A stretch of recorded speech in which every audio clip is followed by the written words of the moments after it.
Սիրելի հավատացյալներ, սիրելի եղբայրներ և քույրեր ի Քրիստոս։ Այսօր եկեղեցվո թուրը թագելի առաջ, բարդավոր ենք խորապես անդրադառնալ հոգևոր ու պարոյական այն անդունդին, որում մեջ կգտնվի մեր Սուրբ Էջմիածինը, իդեմս ամենայն հայոց կաթողիկոս Գարեգին Երկրորդի։ Ժամանակներս կբարդատրեն մեզ, որ մեր մինչ այժմ դածած լուր համացայնությունը վերածենք խիստ քննադատության և անզիջում բանջարդիրության։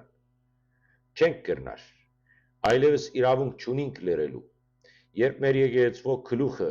որ պետք է լա մեր հոգևոր առաջնորդն ու պարոյական հեղինակությունը, ինքը դարձած է անորոշության, կասկածի և հիասթափության ու նույնիսկ վարկաբեկման անվերջ աղբյուր։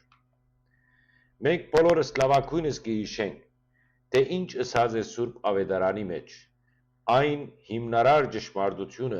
որ պետք է առաջնորդե յուրաքանչյուր հոգևորականի կյանքը։ Ամեն մարդ, որուն շատ բան տրված է,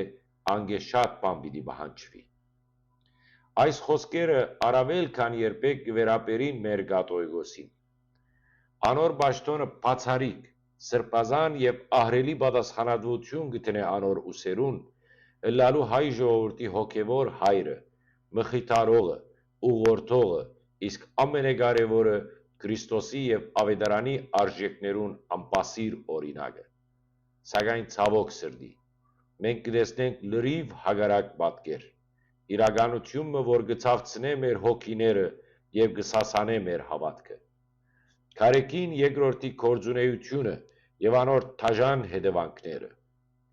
Ինչ կտեսնենք այսօր, երբ գնայինք դեպի Մայր ատոր Սուրբ Էջմիածինը։ Կտեսնենք հոգևոր առաջնորդը, որը կարծես թե ավելի կմտահոգվի նյութական շահերով, քան հոգևոր արժեքներով,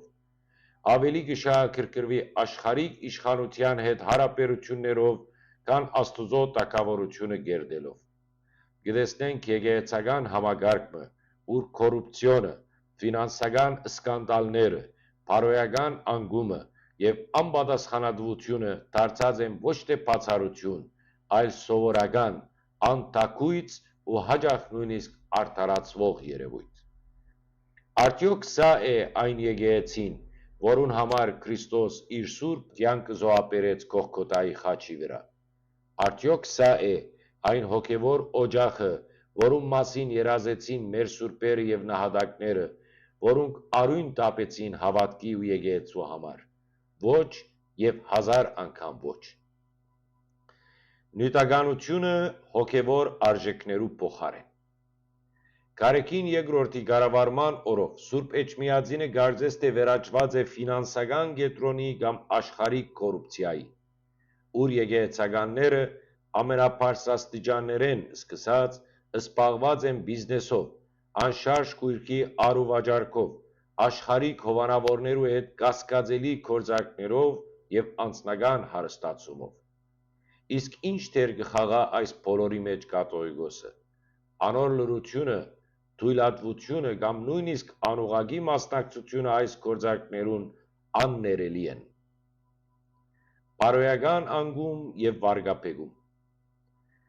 Կաթողիկոսի անունը, ցավոք սրտի, կկապվի տարբեր սկանդալներու,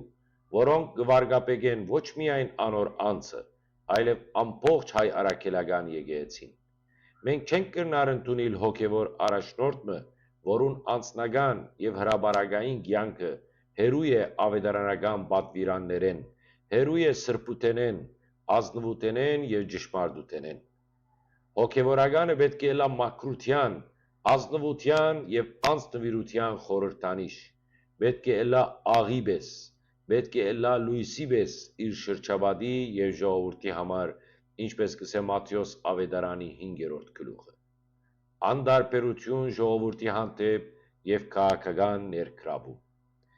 Երբ մեր ժողովուրդը կպայքարի գոյատևելու համար,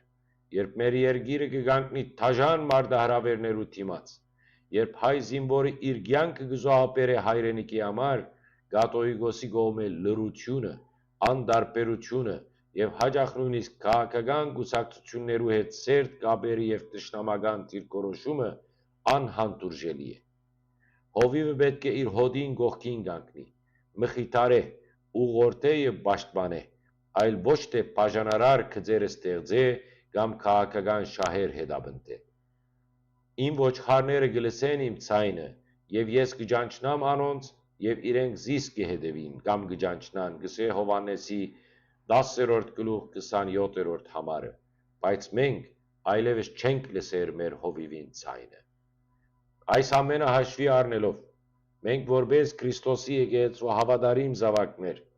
բարդավոր ենք խստորեն բարձրացայն եւ անթրտելիորեն պահանջել քարեկին երկրորդի անհետացկելի հրաժարականը։ Անոր ներկայությունը կաթողիկոսական քահին կշարունակե վնասնել մեր Սուրբ եկեղեցին, վարկապեկել անոր անունը եւ հիաստապեցնել մեր ժողովուրդը։ Մենք նոր սկիզբ, մաքրության, հոգևոր վերածնունդի եւ իսկական առաջնորդության կարիք ունենք եւ ոչ թե շարունակական անկումի։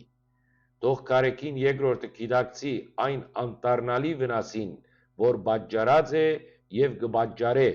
մեր Սուրբ եկեղեցվո եւ հայ ժողովրդին, եւ կայացնե միակ ճիշտ, ազնիվ ու հոգևոր որոշումը, ճանապարհ բանալով դեպի հոգևոր բարենորոգումներ եւ մեր եկեղեցվո վերականգնումը։ Միայն այդպես կրնա վերականգնվել մեր հավատքը, մեր հույսը եւ մեր սերը առ Աստված եւ առ մեր եկեղեցին։ Թող Աստված լուսավորե մեր բոլորի միտքերը եւ ուժ տա մեզի պայքարելու արդարության եւ ճշմարտության համար։ Ամեն։